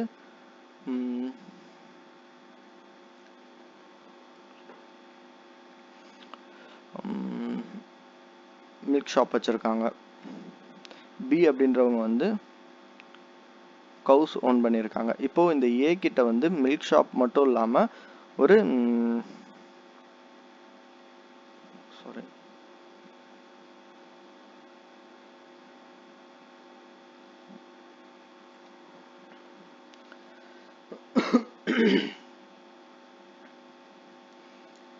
சே ஃபார் எக்ஸாம்பிள் ஏ அப்படின்ற ஒரு பர்சன் பி அப்படின்ற ஒரு பர்சன் இருக்காங்க. ஏ கிட்ட வந்து பி வந்து கூட்ஸ் வந்து பர்ச்சேஸ் பண்ணியிருக்காங்க. இந்த கூட்ஸ் ஒர்த்துக்காக ஃபுல்லுமே வந்து ஏ வந்து என்ன பி வந்து ப்ரைஸ் கொடுத்துருந்தாங்கன்னா இட்ஸ் ஓகே. பட் ஆனால் ப்ரைஸ் கொடுக்காம, அதாவது அமௌண்ட்டாக கொடுக்காம ஏ வந்து என்ன வாங்கியிருக்காங்கன்னா வீட் வாங்கியிருக்காங்க. ஸோ பி வந்து ரைஸ் சப்ளை பண்ணியிருக்காரு. ஸோ ரைஸ் சப்ளை பண்ணுறதுனால it's a kind. So kind வந்து நம்ம எடுத்துக்க கூடாது. இன்கேஸ் பி வந்து ஒரு 50,000 கேஷாகவும் 50,000 ஒர்த் ஆஃப் மணிக்கு வீட் கொடுத்துருந்தாங்கன்னா இட்ஸ் ஓகே. அதாவது நமக்கு but there is nothing to prevent the consideration being partly மணியாகவும் பார்ட்லி கைண்டாக இருந்தால் ஓகே. பட் ப்ரைஸ் மணி ஃபுல்லாக கைண்டாக இருக்கக்கூடாது, ஃபுல்லாக ரைஸாக கொடுத்துடக்கூடாது. நமக்கு வந்து 50,000 வந்து கேஷ் ஆகும், 50,000 வந்து நமக்கு வந்து ரைஸாகவும் கொடுத்தா இட்ஸ் ஓகே. ஓகேங்களா. நெக்ஸ்ட் வந்து a transfer of property in goods from seller to buyer must take place. அதே மாதிரி ப்ராப்பர்ட்டி ட்ரான்ஸ்ஃபர் ஆகிருக்கணும். The contract of sale is made by offer to buy or sell goods for a price one party to and accept another party. அதாவது ஒரு சேல்னா ஒன்றுமே இல்லை. அதாவது ஏன்ற person வந்து கூட்ஸ் வந்து சேல் பண்ணுவாங்க, அண்ட் தென் பி வந்து அந்த கூட்ஸை வாங்கிட்டு கேஷ் கொடுப்பாங்க. அதுதான் the contract of sale made be offer to buy or sell goods. அதாவது ஆஃபர் பண்ணுறாங்க. ஏ வந்து என்ன ஆஃபர் பண்ணுறாங்கன்னா வீட்டை வந்து சேல் பண்ணுறதுக்காக. அதே மாதிரி பி என்ன பண்ணுறாங்க அப்படின்னா அக்செப்டன்ஸ் பண்ணுறாங்க ஒரு ப்ரைஸ்க்கு. ஸோ இதுதான் வந்து இங்கே சொல்லியிருக்காங்க. நெக்ஸ்ட் வந்து contract of sale may be absolute கண்டிஷனலாக தான். அப்சல்யூட் கண்டிஷனலாக முன்னாடியே சொன்னேன், எதுவுமே சேஞ்சஸ் பண்ணக்கூடாது. வீட்னா நம்ம வீட் தான் கொடுத்தாகணும், நம்ம ரைஸ் கொடுக்கக்கூடாது மாற்றி. All other essential elements of valid contract. நம்ம வேலிட் கான்ட்ராக்ட் அப்படின்றது நம்ம இக்காலே பார்த்தோம். Competency to contract, competency of parties, legality of object and consideration. So ஒரு நார்மலான கான்ட்ராக்டுக்கு என்னென்னலாம் வேலிட் எலமெண்ட்ஸ் இருக்கணுமோ அது எல்லாமே இருக்கணும். நெக்ஸ்ட் வந்து distinguish between sale and agreement to sell. Transfer of property. Sale அப்போ இமீடியட்டாக வந்து ப்ராப்பர்ட்டி வந்து ட்ரான்ஸ்ஃபர் ஆகும். அக்ரிமெண்ட் டு சேல் அப்போ future date on fulfilment of some condition. ஒரு சில கண்டிஷன் முடிஞ்சதுக்கு அப்புறம் தான் நம்ம வந்து அக்ரிமெண்ட் டு சேல் அப்போ நம்ம கூட்ஸ் வந்து டெலிவரி பண்ணுவோம். இப்போ சே ஃபார் எக்ஸாம்பிள் இப்போ வந்து அமௌண்ட் வந்து பே பண்ணணும் அப்படின்னா அமௌண்ட் வந்து இப்போ ஏ டு பிக்கு வந்து ஒரு டிரான்சாக்ஷன் இருக்குது. கூட்ஸை வந்து நான் 1 மந்த் கழிச்சு தரேன் அப்படின்னு இருக்காங்க. நீ 1 மந்த்க்குள்ளே அமௌண்ட்டை வந்து நீ பே பண்ணியே ஆகணும். ஒரு 1 lakh அப்படின்னா அந்த 1 lakh பி வந்து ஏ கிட்ட பே பண்ணதுக்கப்புறம் 1 மந்த் கழிச்சு அந்த கூட்ஸ் வந்து டெலிவரி ஆகும். அதான் future date and fulfilment of some condition. என்ன கண்டிஷன்றது வந்து ஒவ்வொரு கான்ட்ராக்டை பொறுத்து வந்து சேஞ்ச் ஆகும். Nature of a contract. It is an executed contract. Executed கான்ட்ராக்ட்னா ஆல்ரெடி நடந்துருச்சு. Which consideration has been paid. அதாவது இப்போ ஏக்கும் பிக்கும் வந்து நடக்குது அப்படின்னா அப்போவே வந்து குட்ஸ் ட்ரான்ஸ்ஃபர் ஆகிடுது, அமௌண்ட்டும் பே ஆகிடுது. So it is an executed. நடந்து முடிஞ்சிருச்சு. நடந்து முடிஞ்சதை நம்ம எக்ஸிக்யூட்டட் அப்படின்னு சொல்லுவோம். Executed contract. எக்ஸிக்யூட்டரி கான்ட்ராக்ட்னா இனிமே தான் நடக்கணும். இந்த contract of with consideration it be paid at future date. அதாவது இனிமே தான் இந்த கான்ட்ராக்ட் வந்து நடக்கவே ஆரம்பிக்கும். ஸோ அதனால இது எக்ஸிக்யூட்டரி கான்ட்ராக்ட். Remedies for breach. இப்போ இந்த பிரீச் அப்படின்னா என்ன அப்படின்னு பார்த்தீங்கன்னா அதாவது நம்ம ஒன்று சொல்கிறத மீறி செய்கிறது. இப்போ வந்து பிரீச் அப்படின்னா ஒன்றுமே இல்லை, நார்மலாக வந்து நம்ம சொன்னதை மாற்றி சொல்கிறது இல்லை மாற்றி பண்ணுறது. வேற நம்ம ஒன்று சொல்லிட்டு இன்னும் ஒன்று செய்கிறது. இப்போ வந்து 100 bags ஆஃப் ரைஸ் நான் தரேன் அப்படின்ட்டு எனக்கு 100 bagsலாம் என்கிட்ட இல்லை, நான் ஒரு 50 bags தரேன் அப்படின்னு சொல்கிறது. இல்லை குவான்டிட்டி கம்மியாக தர்றது, இல்லை குவாலிட்டி கம்மியாக தர்றது. ஸோ இந்த மாதிரி நம்ம சொன்னதுலேருந்து நம்ம மாற்றி ஏதாவது பண்ணுறதுக்கு நேம் தான் பிரீச் அப்படின்ற மாதிரி சொல்லுவோம். இந்த மாதிரி பிரீச் சேல் பண்ணும்போது நம்ம பண்ணியிருந்தோம்னா அந்த seller can sue the buyer for the price of the goods because of the passing property thereon to the buyer. அதாவது நம்ம வந்து இந்த செல்லர் மேலே, அதாவது ஏ மேலே நம்ம வந்து கேஸ் போடலாம். கேஸ் போட்டு என்னை ஏமாற்றிட்டேன் அப்படின்ற மாதிரி நமக்கு காம்பன்சேஷன், அது இந்த இப்போ நம்ம வந்து 1 lakh நம்ம பே பண்ணியிருக்கோம்னா அந்த 1 lakh நம்ம வந்து ரெக்கவர் பண்ணிக்கலாம். கூட்ஸ் எனக்கு வந்து நல்லா இல்லை அப்படின்ற மாதிரி. இன்கேஸ் அக்ரிமெண்ட் டு சேல் அப்போ the agreed party can sue for the damages only, not for the price, unless the price was payable as the stated date. இப்போ இங்கே வந்து 1 lakh வந்து நம்ம பே பண்ணிட்டோம். இப்போ இதில் இந்த 1 lakh பே பண்ணிட்டோம்னா அந்த அமௌண்ட்டை வந்து நம்ம ரீஃபண்ட் பண்ணிடலாம். அண்ட் தென் வந்து இப்போ வந்து எனி டேமேஜஸ், இப்போது நம்ம சே ஃபார் எக்ஸாம்பிள் நம்ம வந்து ஏ கிட்ட நம்ம என்ன ஆர்டர் பண்ணியிருக்கோம்னா 100 bags ஆஃப் ரைஸ் ஆர்டர் பண்ணியிருக்கோம். 1 month கழிச்சு என்னால் பண்ண முடியல, அவ்வளோ குவான்டிட்டி சரியில்லை அப்படின்னு நமக்கு தெரிஞ்சதுக்கப்புறம் நம்ம வந்து கோர்ட்டில் கேஸ் போட்டு இப்போது சடனாக வந்து என்னால் இவ்வளோ பேக்ஸ் வந்து ரைஸ் வந்து என்னால் ஆர்டர் பண்ண முடியாது. அண்ட் தென் வந்து நம்ம 1 monthக்கு முன்னாடி ஆர்டர் பண்ணும்போது ஒரு பேக்கோட ரைஸ் வந்து ஒரு 1000 rupees இருக்கலாம். பட் ஆனால் சடனாக 1 monthக்கு அப்புறம் இப்போ அந்த பேக்கோட ரைஸ் வந்து ஒரு பேக்கோட ரைஸ் வந்து கிட்டத்தட்ட ஒரு 1200 வந்திருக்கும். இப்போது நம்ம இந்த பேக்ஸ் ரைஸை வாங்கி தான் நம்ம இன்னொருத்தவங்கள்ட்ட சேல் பண்ணுற மாதிரி இருந்துச்சு அப்படின்னா இந்த டிஃப்ரென்ஸ் அமௌண்ட்டை நம்ம வந்து டேமேஜஸாக அவங்கள்ட்ட கிளைம் பண்ணலாம். டேமேஜஸ்ன்றதுனா எதுவுமே இல்லை, இந்த மாதிரி டிஃப்ரென்ஸ் அமௌண்ட்டு. இன்கேஸ் வேறு ஏதாவது டேமேஜஸ் இருந்தால் அதை தான் நம்ம டேமேஜஸ் அப்படின்ற மாதிரி சொல்லுவோம். நெக்ஸ்ட் வந்து liabilities of parties. A subsequent loss or destruction of goods is liability of a buyer. அதாவது என்ன லாஸ் நடந்தாலும் பையர், ஏன்னா ஓனர்ஷிப் வந்து ட்ரான்ஸ்ஃபர் ஆகிடுச்சு. அக்ரிமெண்ட் டு சேல் அப்போ loss or destruction is liability to the seller. Ownership transfer ஆகாது. இங்கே உடனே நம்ம ஒரு ரெடி பண்ணி வச்சிருக்கிற கூட்ஸ் ஏதாவது லாஸ்ட் ஆகிடுச்சுன்னா இது வந்து செல்லருக்கு தான் வந்து loss. burden of risk. Risk of losses is that buyer since the risk follow ownership. அதாவது ஓனர்ஷிப் யார்கிட்ட இருக்கோ அவங்களுக்கு தான் வந்து ரிஸ்க்கு. ஸோ இங்கே பையர்கிட்ட உடனே ட்ரான்ஸ்ஃபர் ஆனதுனால it's a risk loss of buyer. Risk of loss is that செல்லருக்கு தான் இங்கே லாஸ். நேச்சர் ஆஃப் ரைட்ஸ் வந்து just in rem. Agreement to sell அப்போ ஜஸ்ட் இன் பெர்சோனம். இந்த just in rum just in பெர்சோனம் அப்படின்னா என்ன அப்படின்னு பார்த்தீங்கன்னா, ஜஸ்ட் இன் ரம்னா நமக்கு வந்து ஒரு கூட்ஸ் மேலே தான் ரைட் இருக்கும். அதாவது இப்போ இன்கேஸ் இங்கே இந்த சேல் அப்போ ஒரு பிரீச் நடந்தாலும் நம்ம கூட்ஸை கேன்சல் பண்ணிவிட்டு நம்ம வந்து சியூ மட்டும்தான் பண்ண முடியும். அதாவது நம்மளுக்கு வந்து ஜஸ்ட் இன் ரம்ன்றது வந்து அந்த கூட்ஸ் மேலே தான் நமக்கு ரைட்ஸ் இருக்கும். நம்ம ஓனர்ஷிப் ஏன்னா உடனே ட்ரான்ஸ்ஃபர் ஆகிடுச்சு, நமக்கு அந்த கூட்ஸ் மேலே தான் ரைட்ஸ் இருக்கும்.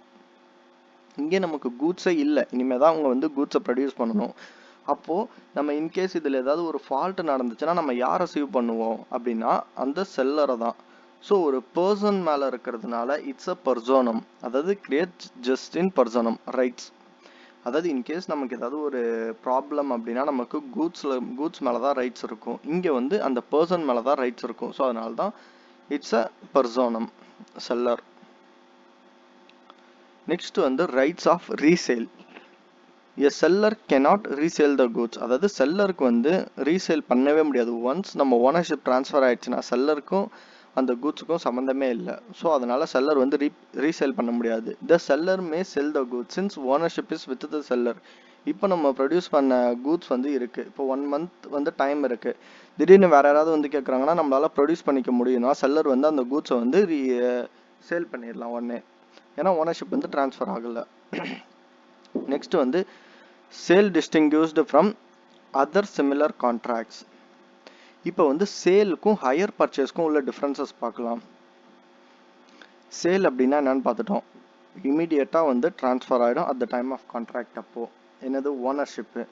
பட் ஹையர் பர்ச்சேஸ் அப்போ the property of good passes to the hirer or upon the payment of the last instalment. இந்த ஹையர் பர்ச்சேஸ்னால் ஒன்றுமே இல்லை, நம்ம இன்ஸ்டால்மெண்ட்டில் டிவி, மொபைல்,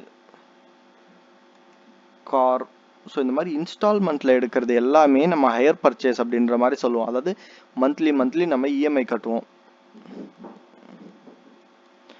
ஸோ இந்த மாதிரி இஎம்ஐ கட்டுறவங்களுக்கு அந்த காருக்கு ஆக்சுவலாக ஓனர் யாருன்னா ஹையரர். அதாவது நமக்கு யார் காசு கொடுக்குறாங்களோ அவங்க தான் வந்து ஹையரர் அப்படின்னு சொல்லுவோம். நம்ம வந்து ஹையரி. ஸோ நம்ம எப்போ லாஸ்ட் பேமெண்ட், இப்போ அந்த இஎம்ஐயில் லாஸ்ட் பேமெண்ட் கட்டுறோமோ அப்போ தான் வந்து நமக்கு ப்ராப்பர்ட்டியோட கூட்ஸ் வந்து நமக்கு பாசஸ் ஆகுது. ப்ராப்பர்ட்டி அதாவது ஓனர்ஷிப் வந்து அப்போ தான் நமக்கு ட்ரான்ஸ்ஃபர் ஆகும். Possession of the property. The possession of the buyer is that the owner of the goods. அதாவது பையர்கிட்ட தான் ஓனர்ஷிப்பும் இருக்கும், கூட்ஸும் இருக்கும். பட் இங்கே possession of the hirer is that bailee till he pays the last instalment. அதாவது நம்ம பெய்லி, அதாவது நம்ம தான் வந்து அந்த கூட்ஸை வந்து நம்மள்ட்ட தான் நம்ம யூஸ் பண்ணிக்கிட்டே இருப்போம் டே டு டே லைஃப்பில். லாஸ்ட் பேமெண்ட் இன்ஸ்டால் பேமெண்ட் பண்ணுற வரைக்கும் பொசிஷன் வந்து ஹையர்ட்ட இருக்கும்.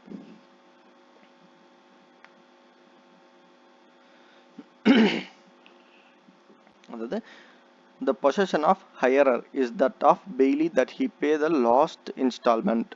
அதாவது நம்ம வந்து பெய்லார், அதாவது ஹையரரை நம்ம பெய்லார்னு சொல்லுவோம். அதாவது அவரோட கூட்ஸ் தான் நம்ம வந்து யூஸ் பண்ணுறோம். நம்ம லாஸ்ட் இன்ஸ்டால்மெண்ட் எப்போ பே பண்ணமோ உடனே நமக்கு வந்து பொசிஷனும் ட்ரான்ஸ்ஃபர் ஆகிடும், ப்ராப்பர்ட்டி எல்லாமே நமக்கு வந்து ட்ரான்ஸ்ஃபர் ஆகிடும் லாஸ்ட் இன்ஸ்டால்மெண்ட் பே பண்ணுற வரைக்கும். நெக்ஸ்ட் வந்து termination of contract. Buyer cannot terminate the contract is bound to pay the price of the goods. அதாவது பையரால் கான்ட்ராக்டை கேன்சல் பண்ண முடியாது. அதே hirer may if he so like terminate the contract return the goods to the owner without any liability to pay remaining installments. இப்போ வந்து ஹையரர் வந்து நம்ம வந்து எதுவும் பே பண்ணல அப்படின்னா அந்த ஹையர் பர்ச்சேஸை வந்து கேன்சல் பண்ணிடலாம், அந்த இன்ஸ்டால்மெண்ட்டை கேன்சல் பண்ணிடலாம். இப்போ வந்து ஒரு டிவி வந்து நம்ம பர்ச்சேஸ் பண்ணியிருக்கோம், ஒரு 6 months நம்ம இஎம்ஐ பே பண்ணிட்டோம், 2 months பே பண்ணலை, ஆனால் டோட்டல் இன்ஸ்டால்மெண்ட்ஸ் வந்து 24 months இருக்குது. இப்போ வந்து 7th month வந்து இவங்க அந்த கான்ட்ராக்டை டெர்மினேட் பண்ணிவிட்டு அந்த டிவியை எடுத்துகிட்டு போயிடலாம். பேலன்ஸ் இன்ஸ்டால்மெண்ட்டை நம்ம கட்ட தேவையில்ல. ஸோ அதுதான் இங்கே சொல்கிறாங்க, டெர்மின் ஆஃப் கான்ட்ராக்ட் வந்து ஹையர் பர்ச்சேஸில் பண்ணிடலாம். நெக்ஸ்ட் வந்து risk burden of insolvency of the buyer. The seller takes the risk of any loss resulting from the insolvency of the buyer. In case goods வந்து இப்போ ஏ கிட்டேருந்து பிக்கு வந்து சென்ட் ஆயிடுச்சு, ஆனால் அமௌண்ட் வந்து ஒரு 1 month கழிச்சு தரேன் அப்படின்னு சொல்லிட்டாங்க. பட் பி சடனாக இன்சால்வெண்ட் ஆகிட்டாங்க அப்படின்னா அதாவது பி கிட்டேருந்து ஏ வந்து அமௌண்ட் ரெக்கவர் பண்ணவே முடியாது. ஸோ எவ்வளோ அவங்க எஸ்டேட்லேருந்து எவ்வளோ ரெக்கவர் பண்ண முடியுமோ அவ்வளோ மட்டும்தான் ரெக்கவர் பண்ண முடியும். So it is a seller risk takes the risk of any loss of resulting insolvency. The owner takes no such a risk. If the hirer fails to pay an installment, the owner has right to take back the goods. இப்போ நம்ம பே பண்ணலன்னா அவங்க வந்து அந்த goods எடுத்துகிட்டு போயிடுவாங்க. So அவங்களுக்கு வந்து எந்த ரிஸ்க்குமே கிடையாது. ஆனால் இங்கே எடுக்க முடியாது செல்லரோட கூட்ஸ். ஈவன் தான் நம்ம அமௌண்ட் பே பண்ணலனாலும் செல்லர் வந்து எடுத்துகிட்டு போக முடியாது. Transfer of title. The buyer can possess good title to the bona fide purchaser from him. Hirer cannot pass any title even to bona fide purchaser.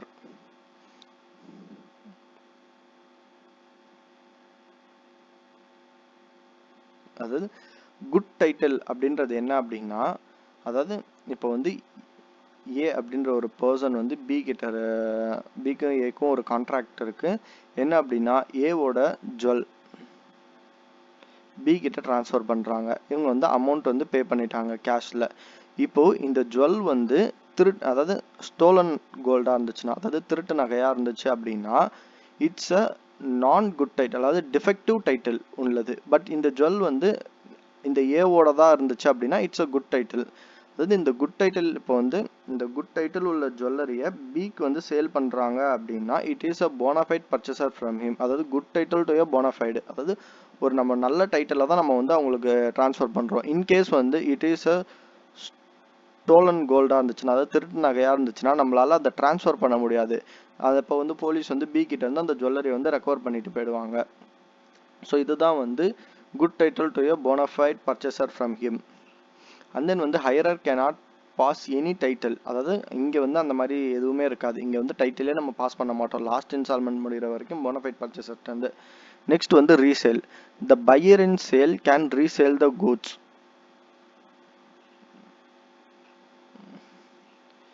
The higher purchaser cannot resell unless he paid last installments. அதே மாதிரி இப்போ ஏ கிட்ட இருந்து B வந்து goods வாங்கிட்டாங்க. இப்போ B வந்து C கிட்ட அந்த கூட்ஸை வந்து விற்கலாம்.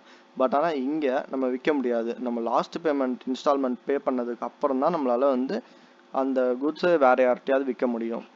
ஸோ இதுதான் வந்து ஹையர் பர்ச்சேஸ் அண்ட் இன்ஸ்டால்மெண்ட்டுக்கும் உள்ள டிஃப்ரென்ஸ். இந்த டிஃப்ரென்ஸ்லாம் ரொம்ப இம்பார்ட்டன்ட், கொஷின்ஸ் கேட்டாலும் கேட்பாங்க. Difference between sale and agreement to sell. Next வந்து difference between sale and hire purchase. Next வந்து இப்போ difference between sale and bailment.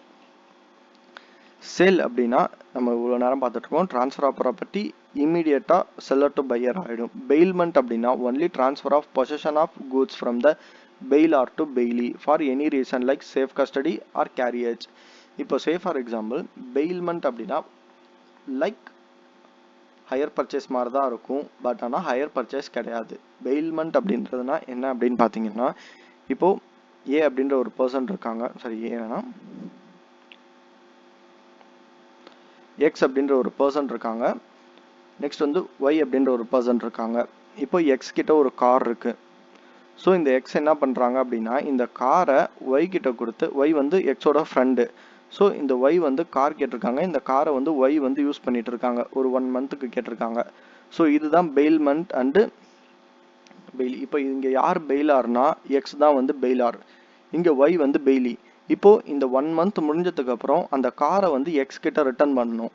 நம்ம என்ன ரீசன் நம்ம வாங்கியிருக்கோமோ அது முடிஞ்சதுக்கப்புறம் நம்ம அந்த காரையோ நம்ம கூட்ஸையோ வந்து சேஃபாக ரிட்டர்ன் பண்ணுறது தான் bailment. There is a only transfer of possession மட்டும்தான் ட்ரான்ஸ்ஃபர் ஆகும். Goods from bailor to bailee for any reason like safe custody, அதாவது நீ பத்திரமா வச்சிரு அப்படின்னு கூட சொல்லலாம், இல்லை கேரேஜ் எதுக்காக வேணாலும் கொடுக்கலாம். அப்போ கூட்ஸ் எல்லாம் வந்து நம்ம டிரான்ஸ்போர்ட்டில் அனுப்புகிறோன்னா பெயிலார் அண்ட் பெயில்மெண்ட்டில் தான் நம்ம அனுப்புவோம். இப்போ சென்னையிலேருந்து மும்பைக்கு அனுப்புகிறோம் அப்படின்னா பெயில்மெண்ட்டில் தான் நம்ம அனுப்புவோம். Return of goods. இந்த return of goods in a contract sale is not possible. இப்போ ஒன்ஸ் சேல் நடந்துச்சுன்னா நம்ம வந்து ரிட்டர்ன் பண்ண முடியாது போய் கூட்ஸை.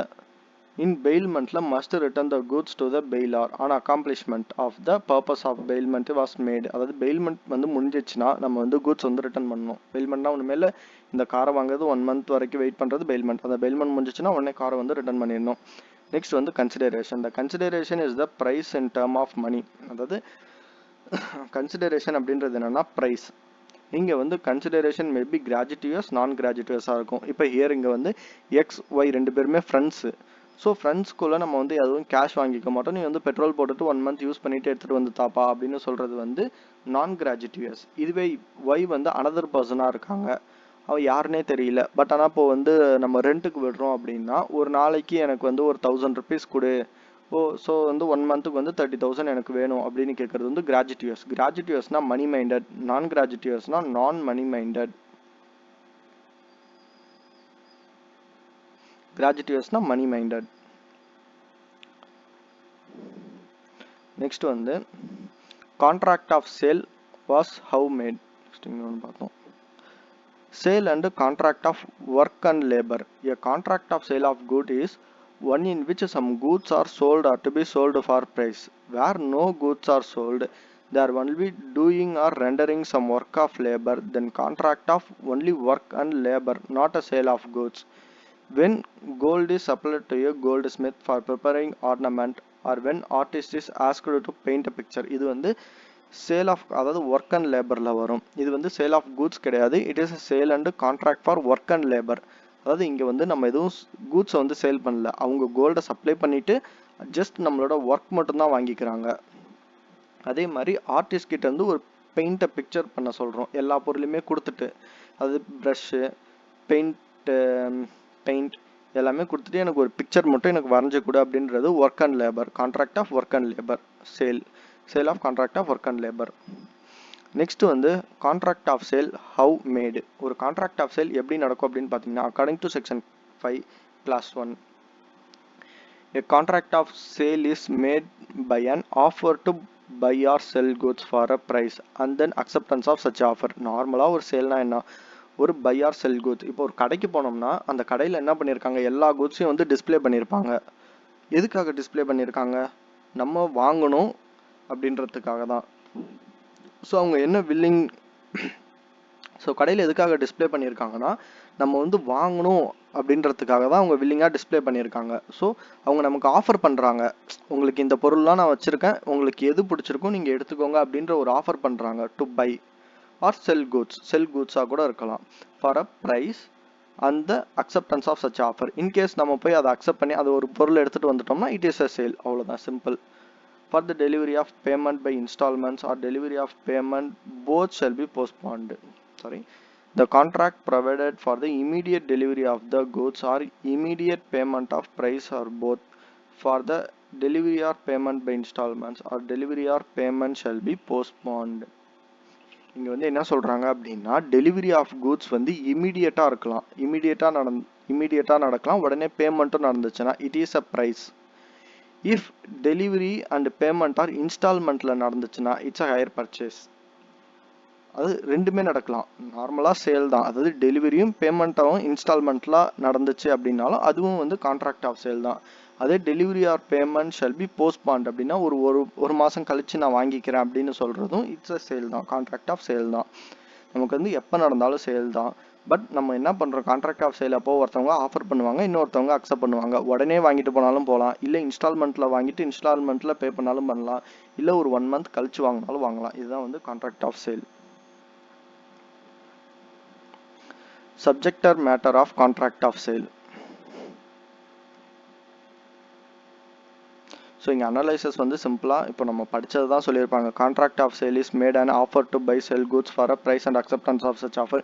இதெல்லாம் ஒன்ஸ் நீங்கள் ரீட் பண்ணிக்க, ஏதாவது டவுட்ஸ் இருந்ததுன்னா நீங்கள் வந்து கமெண்ட் செக்ஷனில் நீங்கள் சொல்லுங்கள், கிளியர் பண்ணுறேன். Existing or future goods. Subject or matter of contract of sale, existing or future goods. Example பாருங்க, a contract of sale of certain cloth to be manufactured by a certain mill is a valid contract. Such a contract is called contingent contract. அதாவது இப்போ ஒரு seller இருக்காங்க, அதாவது ஒரு seller இருக்காங்க, pier இருக்காங்க.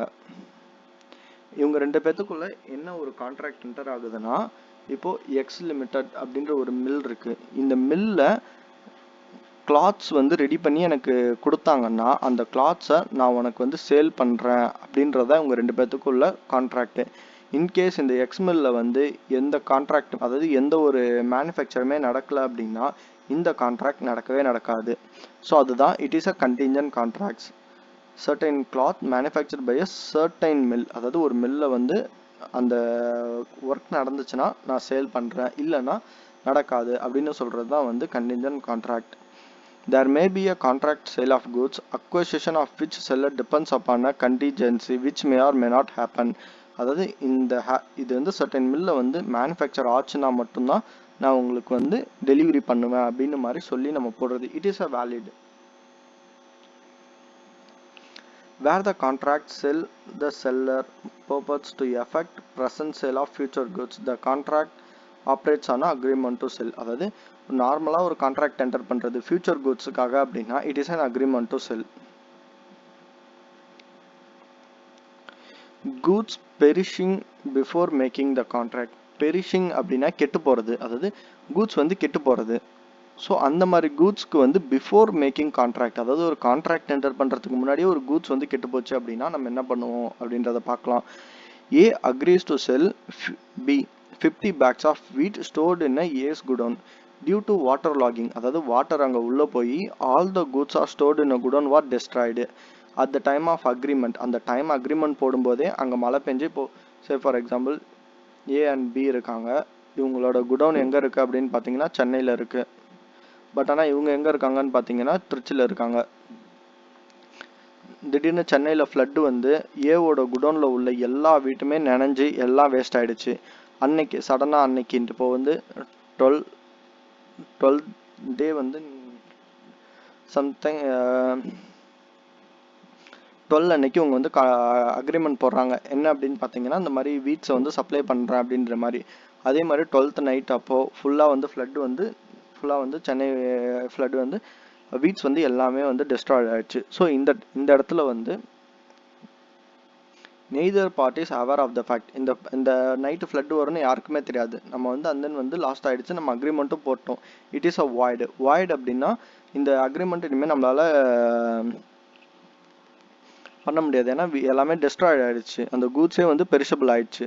அதே மாதிரி கான்ட்ராக்ட் டெண்டர் பண்ணுறதுக்கு முன்னாடின்றதுனால இட் இஸ் அ வாய்டு.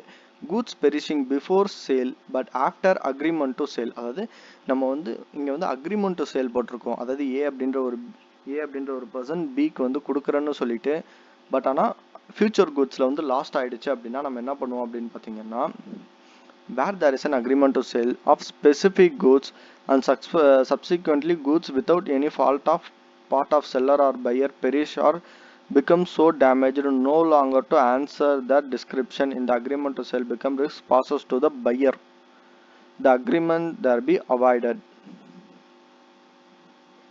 அதாவது அக்ரிமெண்ட் டு சேல் அப்போது நம்மளால் அந்த கான்ட்ராக்டை என்டர் பண்ண முடியாது. ஸோ அந்த கான்ட்ராக்டை அவாய்டட் பண்ணிவிடுவோம். Agreement is avoided. அண்ட் இங்கே வந்து யார் மேலேயும் ஃபால்ட் இல்லாததுனால நம்ம எதுவுமே பண்ண முடியாது. அந்த கூட்ஸ் நம்மளால் யூஸும் பண்ண முடியாது. ஆன்சர் டு தட் டிஸ்கிரிப்ஷனை இப்போ நம்ம வீட் 100 பேக்ஸ் ஆஃப் வீட் நம்ம வாங்குறோன்னா சமைக்கிற மாதிரி இருக்கணும். பட் ஆனால் அது கெட்டு போச்சு அப்படின்னா நம்மளால் சமைக்க முடியாது. நம்ம அதை வாங்கி எந்த யூஸும் இல்லை. ஸோ அதனால் நம்ம அதை வாங்கவே மாட்டோம். நெக்ஸ்ட் வந்து அசர்டைன்மெண்ட் ஆஃப் ப்ரைஸ். இப்போ வந்து ஒரு நார்மலாக ஒரு சேல் நடக்கணும்னா நம்ம என்னன்னு பார்த்தோம் அப்படின்னா, நம்ம வந்து ஷோ பண்ணணும், டிஸ்பிளே பண்ணணும். அண்ட் தென் ப்ரைஸ் வந்து நம்ம சொல்லணும். அது அவங்க ஓகே அப்படின்னாங்கன்னா பையர் வந்து வாங்கிப்பாங்க அந்த ப்ரைஸ்க்கு. ஸோ இந்த ப்ரைஸை வந்து நம்ம எப்படி ஃபிக்ஸ் பண்ணணும் அப்படின்ற மாதிரி இப்போ பார்க்கலாம். The price in a contract of sale may be fixed by the contract or may be fixed by in a manner thereby agreed or may be determined by the course of dealing between the parties. அதாவது பையருக்கும் செல்லருக்கும் நடுவில் தான் வந்து இந்த ப்ரைஸை வந்து நம்ம fix பண்ணுவோம். In case ஒரு சில டைம் வந்து நம்ம பார்கெயின் பண்ணலாம், இல்லை அவங்க டிஸ்கவுண்ட் தரலாம். ஸோ அவங்க என்ன வேணாலும் பண்ணலாம். நமக்கு வந்து ஒரே பொருள் எல்லா இடத்துலையும் சேமான ரேட் கிடைக்காது. ஒரு கடையில் 1000 rupeesக்கு விற்கிற ஷர்ட்ஸ் இருக்குது, அதே மாதிரி 250 ரேஞ்ச் 500க்கு விற்கிற ஷர்ட்ஸும் இருக்குது. ஸோ நம்ம ப்ரைஸ் எப்படி ஃபிக்ஸ் பண்ணணும் அப்படின்றது வந்து பார்ட்டிஸ் டு த கான்ட்ராக்டுக்கு, அதாவது அந்த கான்ட்ராக்டில் உள்ள பார்ட்டிஸ், அதாவது 2 பர்சன்ஸ்க்கு தான் வந்து ஃபிக்ஸ் பண்ணிக்கணும் அப்படின்ற மாதிரி தான் சொல்கிறாங்க. நெக்ஸ்ட் வந்து where the price is not determined in accordance with the foregoing provision the buyer shall pay seller reasonable price. இப்போ வந்து ஒரு 100 bags of wheat வந்து நம்ம வந்து ஆர்டர் பண்ணுறோம். நம்ம வந்து ப்ரைஸை ஃபிக்ஸ் பண்ணல, உங்களுக்கு தெரியும் நீங்கள் கொடுங்க அப்படின்னு சொன்னால் நம்ம வந்து ரீசனபிள் ப்ரைஸை வந்து பே பண்ணணும். ரீசனபிள் ப்ரைஸ் அப்படின்றது வந்து நம்ம மார்க்கெட் ப்ரைஸ் தான். மார்க்கெட் ப்ரைஸில் நம்ம என்ன வேணாலும் நம்ம வந்து ரீசனபிள் ப்ரைஸ் வந்து நமக்கு கொடுக்கணும். Reasonable prices questioned of fact depend on the circumstances of particular cases.